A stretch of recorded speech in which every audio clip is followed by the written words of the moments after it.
কলিকাতা বিশ্ববিদ্যালয় BA fourth সেমিস্টারের সকল ছাত্রছাত্রী, তোমাদের যাদের বেঙ্গলি জি অথবা সিসি ফোর সাবজেক্টটি রয়েছে, অর্থাৎ পার্স কোর্সে তোমাদের যাদের বাংলা সাবজেক্টটি রয়েছে, তোমাদের জন্য আজকের এই ভিডিওটি খুবই গুরুত্বপূর্ণ হতে চলেছে। কারণ আজকের এই ভিডিওটিতে তোমাদের জন্য বাছাই করা তিনটি বড় 5 নম্বরের প্রশ্নের উত্তর নিয়ে আলোচনা করব। যে প্রশ্ন তিনটি তোমাদের এবছর পরীক্ষা আসার সম্ভাবনা খুবই রয়েছে। প্রশ্ন তিনটি ছিল, দেখো, প্রথম প্রশ্ন ছিল, মানুষ খাঁটি কিনা চেনা যায় টাকার সম্পর্কে কার উক্তি তাৎপর্য বিশ্লেষণ করো। অথবা প্রশ্নটি এভাবে আসতে পারে, তোমাকে নিষ্ঠুর বলাও ভুল, তুমি নিচ অতি ছোট, উক্তিটি কার, তাকে এরকম মনে করার কারণ কি। খুবই গুরুত্বপূর্ণ একটি প্রশ্ন। এবং দ্বিতীয় প্রশ্ন ছিল, তোমার আদেশই মাথায় তুলে নিলাম জেঠাইমা, কে কখন কাকে এ কথা বলেছে, জেঠাইমার আদেশ কী ছিল। মোস্ট ইম্পর্ট্যান্ট একটি প্রশ্ন। এবং 3 নম্বর প্রশ্ন ছিল, তেমন সেকরার হাতে পড়লে সোনা ও লোহা হয়ে যায় দিদি, বক্তাকে দিদিকে প্রসঙ্গ নির্দেশ করে উক্তিটির তাৎপর্য বিশ্লেষণ করো। খুবই গুরুত্বপূর্ণ এই প্রশ্ন তিনটি।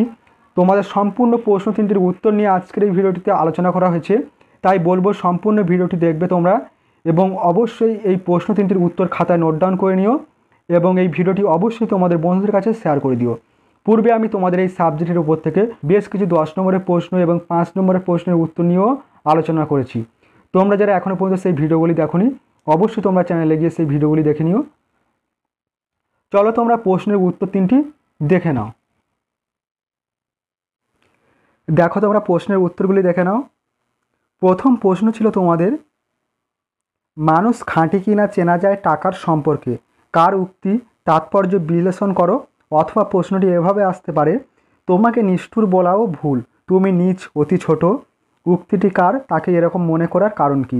খুবই গুরুত্বপূর্ণ একটি 5 নম্বরের প্রশ্ন। তোমরা উত্তরটি দেখে নাও। উত্তরে বলা হয়েছে, আলোচ্য উক্তিটি শরৎচন্দ্র চট্টোপাধ্যায় রচিত পল্লী সমাজ উপন্যাসের 11 পরিচ্ছদের অন্তর্গত।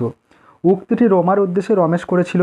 আলোচ্য উপন্যাসে আমরা দেখি যে এক বৃষ্টি ভেজা শ্রাবণ মাসের সন্ধ্যায় রমেশ জানতে পারে যে চাষিদের 100 বিঘার মাঠটি অবিশ্রান্ত বৃষ্টির ফলে জলমগ্ন, তাই জল বের করে দিতে না পারলে সব ধান হেজে নষ্ট হয়ে চাষিদের প্রায় 5 থেকে 7 হাজার টাকার ক্ষতি হবে এবং তাদের সারা বছরের অন্ন মারা যাবে।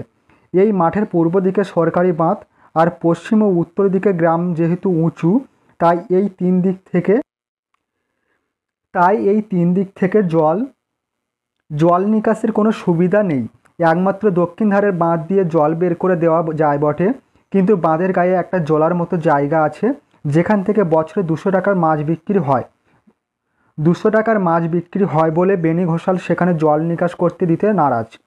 ফলে হতাশ হয়ে চাষিরা রমেশের শরণাপন্ন হয়।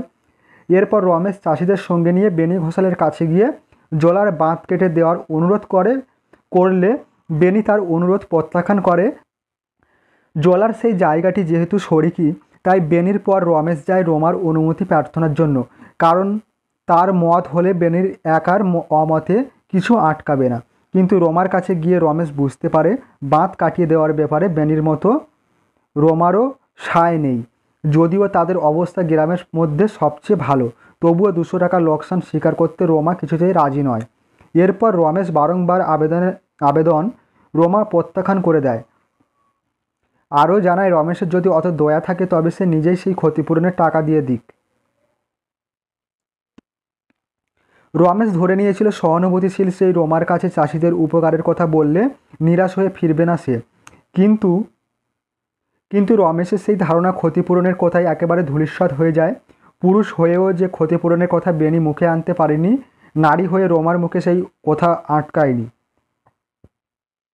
তাই রোমার নির্মমতায় ব্যথিত হয়ে রমেশ আলোচ্য উক্তিটি করেছে, অর্থাৎ দুটি মানুষের মধ্যেকার সম্বন্ধ নির্ণয় করে অকৃত্রিম সম্বন্ধ সেখানে অর্থ বাধা হয়ে দাঁড়ায় না।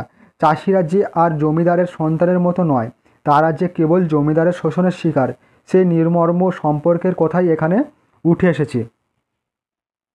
এই ছিল তোমাদের প্রথম প্রশ্নটির উত্তর, মানুষ খাঁটি কিনা চেনা যায় টাকার সম্পর্কে কার উক্তি তাৎপর্য বিশ্লেষণ করো। খুবই গুরুত্বপূর্ণ একটি প্রশ্নের উত্তর নিয়ে আলোচনা করা হলো। তোমরা অবশ্যই কিন্তু এই প্রশ্নের উত্তরটি খাতায় নোট ডাউন করে নিও। এবং দেখো, পরবর্তী প্রশ্ন রাখা হয়েছে, খুবই গুরুত্বপূর্ণ একটি প্রশ্ন, তোমার আদেশই মাথায় তুলে নিলাম জেঠাইমা, কে কখন কাকে এ কথা বলেছে, জেঠাইমার আদেশ কী ছিল। খুবই গুরুত্বপূর্ণ একটি 5 নম্বরের প্রশ্ন। তোমরা উত্তরটি দেখে নাও। উত্তরে বলা হয়েছে, আলোচ্য উদ্ধৃতিটি দরদী কথাশিল্পী শরৎচন্দ্র চট্টোপাধ্যায় রচিত পল্লী সমাজ উপন্যাসের নবম পরিচ্ছদের অন্তর্গত। জেঠাইমা বিশ্বেশ্বরীর বাড়ি থেকে ফিরে নিজের বাড়িতে এসে মৃত দারিক চক্রবর্তীর পরিবারকে দেখেও তাদের অসহায়তার কথা অনুভব করে নিজের মনেই একথা বলেছে রমেশ। পরবর্তী বলা হয়েছে, আলোচ্য উপন্যাসে আমরা দেখি যে সদ্য পিতৃহারা হয়ে রমেশ 10-12 বছর পর কুয়াপুর গ্রামে ফিরে এসেছে। এসেই গ্রামের নানান কল্যাণকর্মে নিজেকে জড়িয়ে ফেলে। নিজের স্বার্থ জলাঞ্জলি দিয়ে রাস্তাঘাট, স্বাস্থ্য, শিক্ষা, বিচার ব্যবস্থা ইত্যাদির দিকে নজর দেয় সে। গ্রামের লোকেদের মধ্যে জ্ঞানের আলো ছড়িয়ে দেওয়ার জন্য স্কুলের চাল তৈরি করে দেওয়া, দেওয়ালে চুনকাম করে দেওয়া বা চেয়ার টেবিল বইপত্র কিনে দেওয়া ইত্যাদি সব মঙ্গল কর্মে সে নিজের অর্থ খরচ করতে বিন্দুমাত্র কৃপণতা করেননি। অথচ চাঁদা তুলে গ্রামে রাস্তা মেরামত করতে গেলে শুনতে পায় লোকে বলাবলি করছে যে রমেশ যেহেতু জুতো পায়ে চলে, ফলে নিজের খরচে সে রাস্তা সারিয়ে নেবে, কারোর 1 পয়সা চাঁদা দেওয়ার কোনো প্রয়োজন নেই। উপরন্তু তাদের ধান্দা রমেশের মাথায় হাত বুলিয়ে শীতলা ঠাকুরের মন্দিরের ভাঙা ঘরটারও সংস্কার করিয়ে নেওয়া। কিন্তু গ্রামের মানুষের মঙ্গল আকাঙ্ক্ষার বিনিময়ে সে কেবল পেয়েছে বেনি ও রোমা এবং অন্যান্য সমাজপতিদের বিরোধিতা। তেঁতুল গাছের কাঠ বা গড় পুকুরের মাছের ন্যায্য ভাগ থেকেও তারা রমেশকে বঞ্চিত করেছে। অভিমানে রমেশ গ্রাম ত্যাগ করে আজীবনের মতো চলে যাওয়ার সিদ্ধান্ত নিলে বিশ্বেশ্বরী গাঁয়ের লোকেদের মঙ্গল করার জন্য রমেশকে পাকাপাকিভাবে গ্রামেই থেকে যেতে বলেন। এরপর বাড়ি ফিরে রমেশ দেখে যে কামিনার মা দারিক চক্রবর্তীর ছেলের সঙ্গে নিয়ে এসেছে পিতার শবদাহের জন্য রমেশের কাছে ভিক্ষা চাইতে। কারণ প্রায়শ্চিত্তের জন্য নয়, শিখে জোগাড় না হলে কেউ দারিক চক্রবর্তীর মৃতদেহ স্পর্শ করবে না। প্রথমে রেগে গেলেও রমেশ এই নিদারুণ ঘটনা শুনে অবাক হয়ে যায়। কামিনার মা অন্য জাতের হয়েও যেখানে ছেলেটিকে দেখাশোনা করছে, সেখানে গাঁয়ের মাতব্বররা প্রায়শ্চিত্ত না হওয়ার জন্য মৃতদেহ স্পর্শ করতে চাইছে না। গাঁয়ের লোকেদের এই অশিক্ষা, অসহতা, করুণ অবস্থা দেখে রমেশ এদের পাশে থাকার, কল্যাণ করার কথা ভেবেছে। জেঠাইমার নির্দেশ সে এভাবে পালন করতে চেয়েছে। জেঠাইমার আদেশ ছিল গ্রাম ত্যাগ করে না গিয়ে গ্রামের লোকেদের মঙ্গলব্রতে রমেশ যেন নিজেকে উৎসর্গ করে দেয়। এই ছিল তোমাদের সম্পূর্ণ প্রশ্নটির উত্তর। তোমার আদেশই মাথায় তুলে নিলাম। জেঠাইমা কে কখন একথা বলেছে, জেঠাইমার আদেশ কী ছিল, সম্পূর্ণ প্রশ্নটির উত্তর নিয়ে আলোচনা করা হলো। অবশ্যই কিন্তু তোমরা এই প্রশ্নগুলির উত্তর খাতায় নোট ডাউন করে নিও এবং অবশ্যই কিন্তু এই প্রশ্নপত্রগুলি ভালোভাবে প্র্যাকটিস করে যেও। পরীক্ষা যাওয়ার আগে অবশ্যই তোমরা উপকৃত হবে। পরবর্তী নেক্সট গুরুত্বপূর্ণ একটি প্রশ্ন রাখা হয়েছে, তেমন শেকড়ার হাতে পড়লে সোনা ও লোহা হয়ে যায় দিদি। বক্তাকে দিদিকে প্রসঙ্গ নির্দেশ করে উক্তিটির তাৎপর্য বিশ্লেষণ করো। খুবই গুরুত্বপূর্ণ একটি প্রশ্ন, তোমরা উত্তরটি দেখে নাও। উত্তরে বলা হয়েছে, ছিন্নমস্তার গল্পের প্রতিবেশিনী লাহিড়ী গিন্নিকে জয়াবতী তার ছেলে বিমলেন্দুর বিয়ের পর অভূতপূর্ব পরিবর্তন দেখে একথা বলেছেন। আলোচ্য গল্পে আমরা দেখি যে সদ্য বিবাহিত বিমলেন্দু তার স্ত্রী প্রতিভার মায়ের প্রতি উদ্ধত অপমানজনক আচরণ দেখেও চুপ করে থাকে, কোনো প্রতিবাদ করে না। জয়াবতী বিধবা, তিনি একাদশীর দিন ঝি না আসায় উদয়াস্ত খেটে যান, অথচ প্রতিভা ওপরতলায় বসে থাকে, কোনো কাজে সাহায্য করে না। লাহিড়ী গিন্নি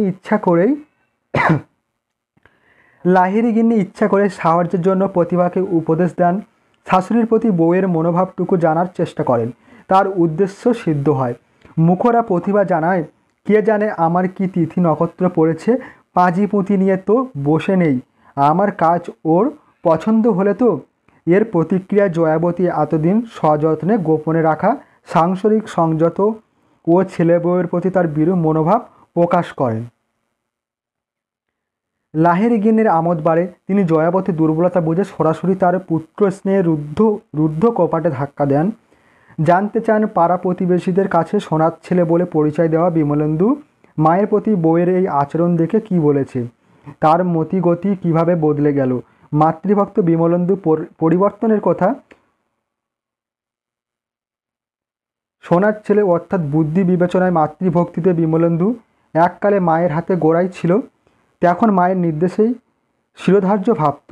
তখন তার জীবনে মা জয়াবতী ছিলেন চালিকা শক্তি, কিন্তু বিয়ের পর তথাকথিত অযোগ্য শেখরা বা অদক্ষ কারিগরের নিয়ন্ত্রণে পরিচালিত হয়ে তার বিবেক বুদ্ধি হারিয়ে গেছে।